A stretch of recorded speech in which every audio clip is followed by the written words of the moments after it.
विदर्भात महाराष्ट्रात?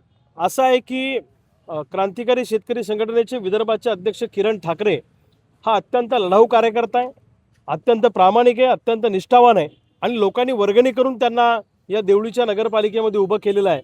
आणि तुम्हालाही सगळ्या पत्रकार बांधवांना माहीत आहे की किरण ठाकरेंचा विजय रथ आता कोणी रोखू शकत नाही, कारण जनतेने त्यांची निवडणूक हाती घेतलेली आहे. ही निवडणूक प्रस्थापित विरुद्ध विस्थापित अशा पद्धतीची निवडणूक आहे आणि देवळीच्या जनतेच्या अस्मितेची निवडणूक आहे आणि किरण ठाकरे हा देवळीच्या जनतेचा आवाज आहे.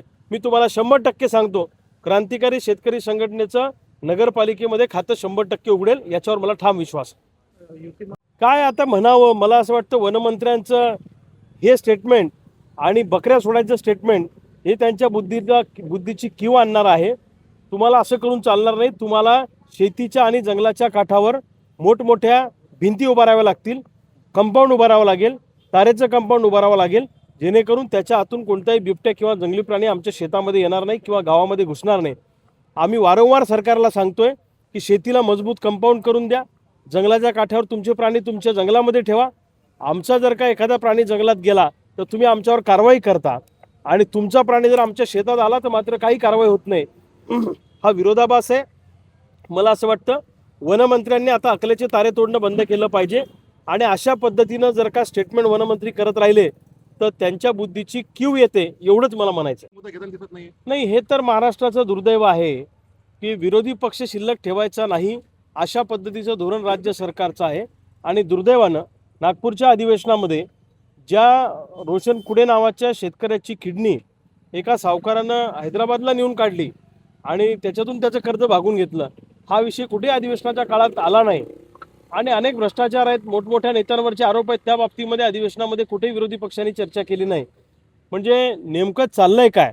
नागपूरचं जे अधिवेशन झालं, या अधिवेशनात विदर्भाच्या वाट्याला काही आलं नाही. मला असं वाटतं विरोधकांनी रणकंदन करायला पाहिजे होतं, मुद्द्यांवरची लढाई विरोधकांनी लढायला पाहिजे. पण दुर्दैवानं मुख्य जे पोटापाण्याचे प्रश्न आहेत, सर्वसामान्य जनतेच्या आस्थेचे प्रश्न आहेत, हे प्रश्न सोडून दुर्दैवानं टाइमपास अधिवेशन त्या ठिकाणी झालेलं आहे. हुरड्या पार्ट्या करणे, मजा करणे, मस्ती करणे आणि पर्यटन म्हणून नागपूरच्या अधिवेशनाला अनेक लोक त्या ठिकाणी आमदार लोक येतात, अशा पद्धतीचे अधिवेशन झाले. वास्तविक पाहता विदर्भाचा बॅकलॉग खूप मोठा आहे. रोज 10 शेतकरी आत्महत्या करतायत, पण याच्यावर सरकारचं लक्ष नाही. आणि विरोधकांनी सुद्धा शेतकऱ्यांच्या प्रश्नावर, विशेषतः सोयाबीनच्या प्रश्नावर, कापसाच्या प्रश्नावर सभागृह बंद पाडायला पाहिजे होतं, पण दुर्दैवानं तसं होताना दिसलं नाही. त्यामुळं सामान्य माणसाच्या बाजूनं ना सत्ताधारी पक्ष आहे ना विरोधी पक्ष आहे, अशी भावना सामान्य माणसाच्या मनामध्ये तयार झालेली आहे. अगदी त्यांना ज्यावेळी शिक्षा झाली त्याचवेळी त्यांचा राजीनामा घेणं आणि त्यांना पायउतार करणं अपेक्षित होतं, पण दुर्दैवाने त्या निकालाची वाट पाहत हे बसले. हा खऱ्या अर्थानं लोकशाहीचा झालेला खून आहे असं मला वाटतं. एकाला वेगळा न्याय आणि एकाला वेगळा न्याय असं चालणार नाही. जर विरोधी पक्षाच्या एखाद्या आमदाराला शिक्षा लागली कोर्टाची तर त्याचा जसा राजीनामा ताबडतोब घेतला जातो, तशा पद्धतीनं सत्तेच्या लोकांच्या बाबतीत न्याय केला जात नाही आणि हे महाराष्ट्रातल्या जनतेला काही पटलेलं नाही असं मला वाटतं. लोकसभेच्या निवडणुकीत सुद्धा त्यांनी अशी वारेमाप आश्वासनं दिली.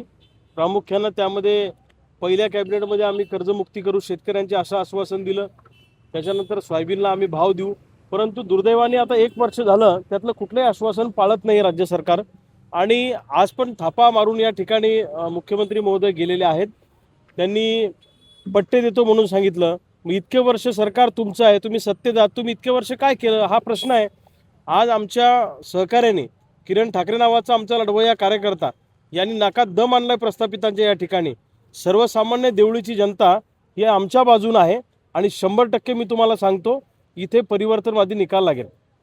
आम्ही ज्यावेळी नागपूरला आंदोलन केलं सगळ्या शेतकरी संघटनांनी, त्यावेळी सरकारबरोबर झालेल्या चर्चेत असं ठरलं होतं की कुठल्याही प्रकारे कर्ज वसुली आता होणार नाही आणि शेतमाल विक्रीचे पैसे असतील, पीक विम्याचे पैसे असतील, अनुदानाचे पैसे असतील, परस्पर बँका कर्ज खात्यात जमा करतायत. मला असं वाटतं कर्जाचं खातं वेगळं असलं पाहिजे, सेव्हिंगचं खातं वेगळं असलं पाहिजे. आणि दुर्दैवाने सरकारने कुठलंही इन्स्ट्रक्शन बँकांना दिलं नाही, अशा पद्धतीनं बँका वावरत आहेत. मला असं वाटतं माननीय मुख्यमंत्र्यांनी रिझर्व्ह बँकेशी बोललं पाहिजे, केंद्रीय अर्थमंत्र्यांशी बोललं पाहिजे आणि या बँकांना तंब्या दिल्या पाहिजे. जी बँक शेतकऱ्याचे परस्पर पैसे कर्ज खात्यामध्ये जमा करेल त्या बँकेच्या मॅनेजरचे कपडे काढून त्या बँकेच्या मॅनेजरला क्रांतिकारी शेतकरी संघटना ठोकून काढेल असं आमचं आंदोलन राहील. मनपा निवडणूक जनता पार्टीचं जर देशातलं राजकारण तुम्ही बघितलं तर प्रत्येक वेळी युती ज्या पक्षासोबत करायची त्याच पक्षाला डॉमिनेट करायचं, त्याच पक्षातले लोक फोडायचे. तोडफोडीच्या राजकारणामध्ये भाजपा अग्रेसर राहिलेली आहे. आणि मला असं वाटतं की आता जी युतीमध्ये घटक आहेत त्यांच्यासमोर पर्याय नाही. त्यांना धरलं तर चावतं आणि सोडलं तर पळतं, अशी अवस्था महायुतीतल्या घटक पक्षांची झालेली आहे. त्यामुळं त्यांना तोंड दाबून बुक्क्याचा मार सहन केल्याशिवाय पर्याय नाही. आणि भाजप आता ॲनाकोंडा झालेला आहे, डायनासोर झालेला आहे.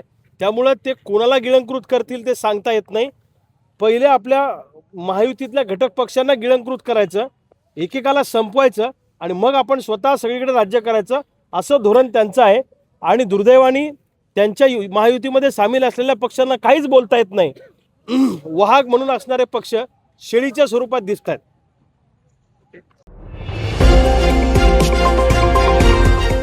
झुंजार जनता न्यूज, फक्त बातमीच नाही तर बातमीचा पाठलाग.